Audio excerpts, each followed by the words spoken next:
Hello everybody, this is Eliz-sha from wisdomseekers.net, emphasis on the .net. This is my logo with Phoenix Rampant or Phoenix Rising. Very appropriate for the time that we're in right now, where a lot of energies are rising to the fore. Old energies burning away that which no longer serves, that which we cannot take with us. So it's the Phoenix symbology is very, very appropriate, because the story of the Phoenix is every 1,000 years the Phoenix is reborn out of the fire of the old, the death of the old for the new. So that's exactly what we're doing right now. We're growing out, we're growing bigger, we're returning to our birthright, in fact. So it's pretty cool. So today I'm going to do the fire and earth signs. Fire signs are Aries, Leo, Sagittarius. Earth signs are Taurus, Virgo, Capricorn for July 4th, 2023. And happy birthday, USA. And it's going to be an interesting day.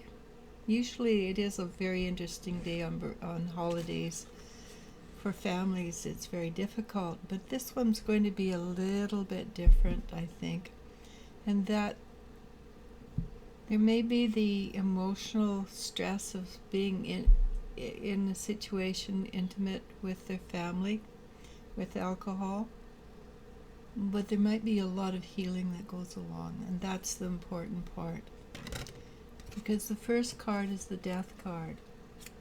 And the Death card has 90% of the time it has to do with, it's called the mini death, where something that has been part of you dies rather than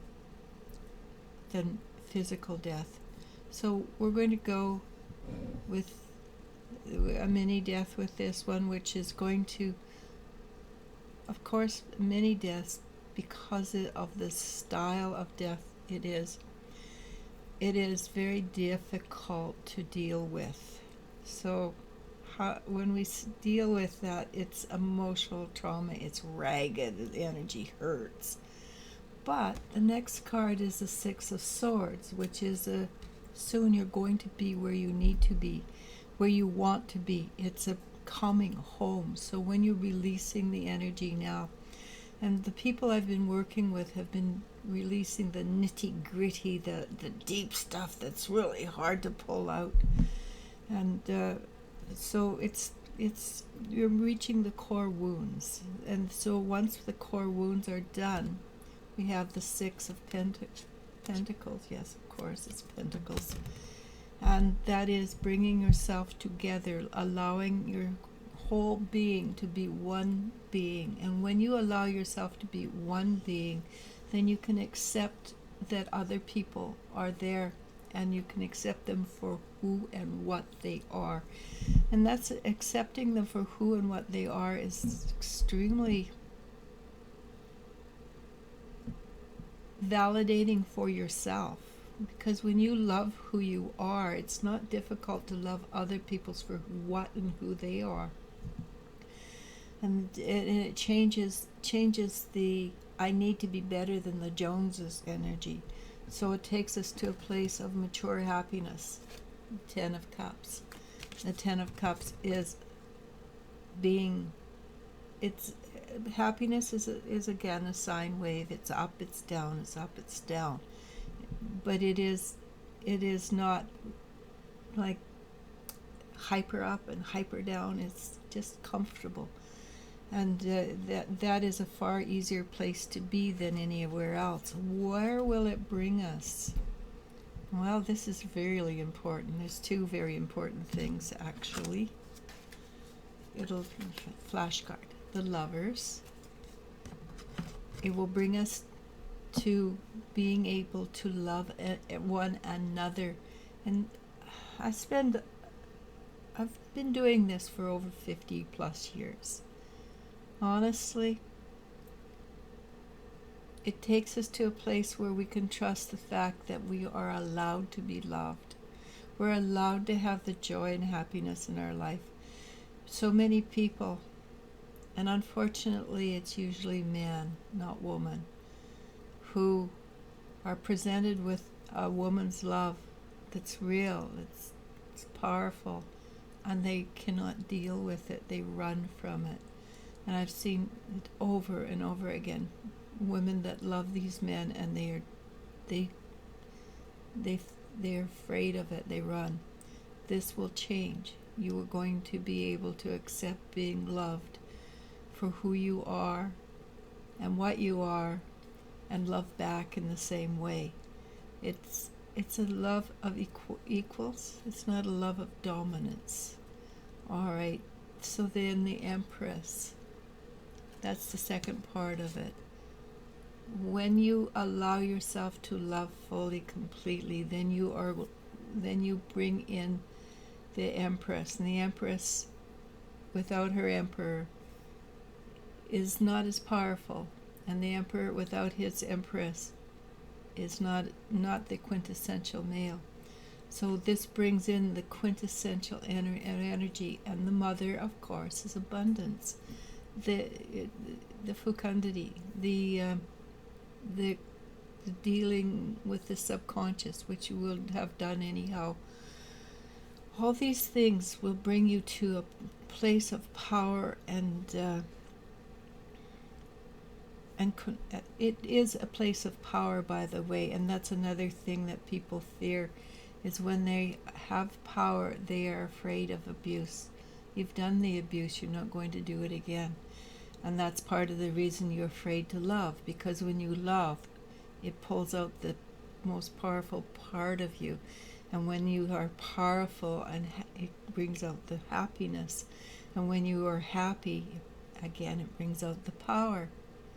It's a nice cycle, but it's a good cycle. But this is not a honeymoon stage. This is a forever stage. As long as you allow yourself to be powerful, there's no reason for the stage to leave. We want to move into that stage of allowing ourselves to be strong and powerful. Doesn't mean we're abusive, doesn't mean that we're controlling. It just means we know who we are, and we have the boundaries to prove it, or the open arms to prove it.